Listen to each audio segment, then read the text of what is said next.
Hey guys, welcome to Get Busy Watching. I'm your host, Honest Dan. Let's talk movies. Relax, be cool, cause if you don't, you'll act like a fool, so be cool. In commemoration of the upcoming sequel, F9, I'm doing a Fast Saga binge. Yeah, there's a few to get through, so I'm gonna do my best. So here's the funny thing about me and the Fast and Furious franchise. Up until 2015, I'd never seen a single one of them. Not joking in the slightest. Not one. Not the original, none of the sequels, not even bits and pieces. I was never interested. What can I say? I hate cars and showing off ripped dudes and hot women. It all screamed to me, look at these tools, the movie. But as I alluded to, the cherry eventually popped when Furious 7 was released. I was working at a movie theater at the time, and it was being shown for free for the employees the night before it hit theaters for the public. Gotta say, I had a freaking blast with it. It was 2 hours of unbridled, unapologetic laughter. So, yeah, I felt compelled to watch the other movies to get myself caught up. Skipping past Tokyo Drift, though. Couldn't make it more than 20 minutes in, it was so bad. When I first watched this, I don't think I had that high of an opinion of it. All I really saw was a Point Break ripoff. And it looked like I wasn't the only one who thought that. Well, it's been a number of years since I've seen it now. Maybe I'll have a different opinion. So let's get to it. This is my honest opinion of The Fast and the Furious.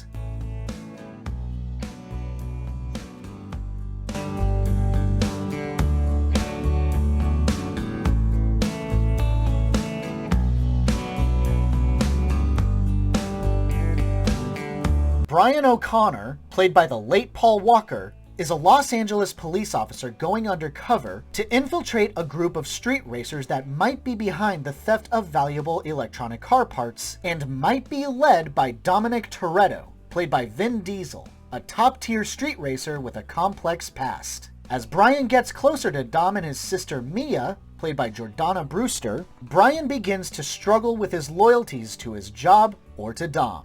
He's a cop! You a cop?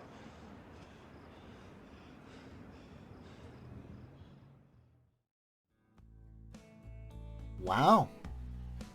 Putting some mileage on your viewings can really shift perspective. It is funner than I remember, but instead of over-the-top car stunts, it's over-the-top dude bro personalities. By God, I miss when movies didn't care about being politically correct. Try Fat Burger from now on. You get yourself a double cheese with fries for $2.95, faggot. I mean, it's try-hard adolescent writing on full display, and the fact that these characters are grown adults who use these words are self-parodies 20 years later. What the hell? 20 years, oh my God. But what else can be said about this? It's Point Break. It's Point Break.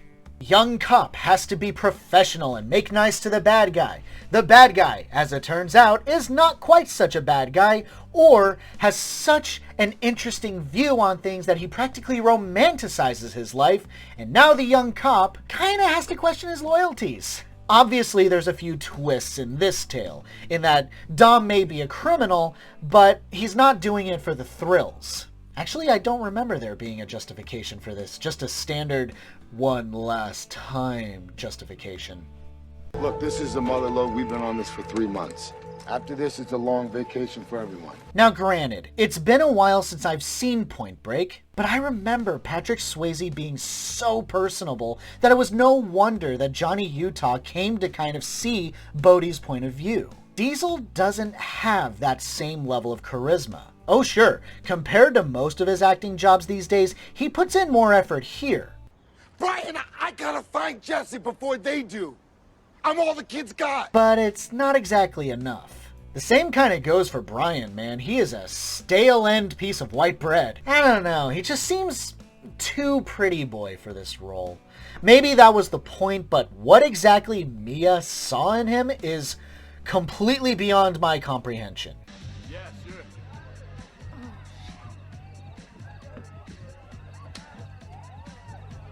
In fact, most of these characters aren't that memorable, just different shades of dude bro stereotypes. The insecure micro-peepee dude who simps over Mia. The bland what's-his-name dude. Mia's the hot but nice girl, and Michelle Rodriguez is... Michelle Rodriguez. Well, how about I race you for that sweet little ass? You want ass, why don't you hit Hollywood Boulevard? You want an adrenaline rush? It'll be too large. Right here, right now.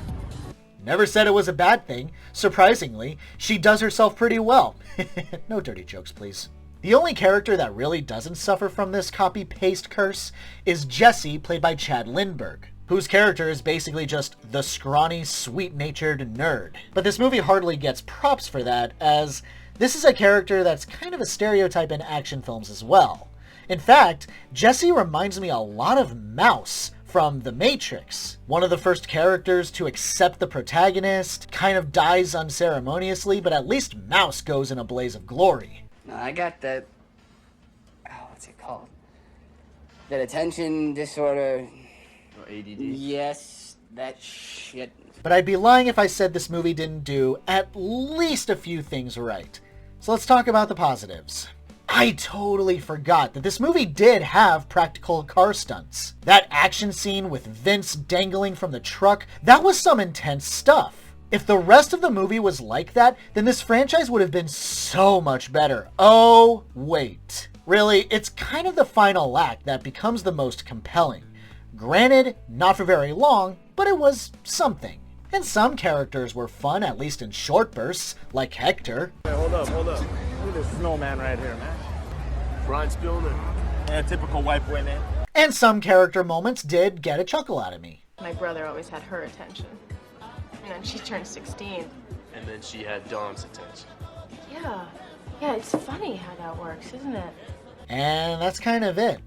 At the end of the day, this movie will always suffer from being a Point Break knockoff. Yeah, it catapulted a lot of the main actors into the limelight, and it should be respected that this franchise has gone on for 20 years. But I maintain that it was a fairly unremarkable start, other than it being a time capsule of what Hollywood writing got away with at the time, before PC culture kind of, watered it down. And I'm not gonna lie, I got a few laughs out of that. But as for the movie itself, I wasn't bored by it, I guess, but it's Point Break.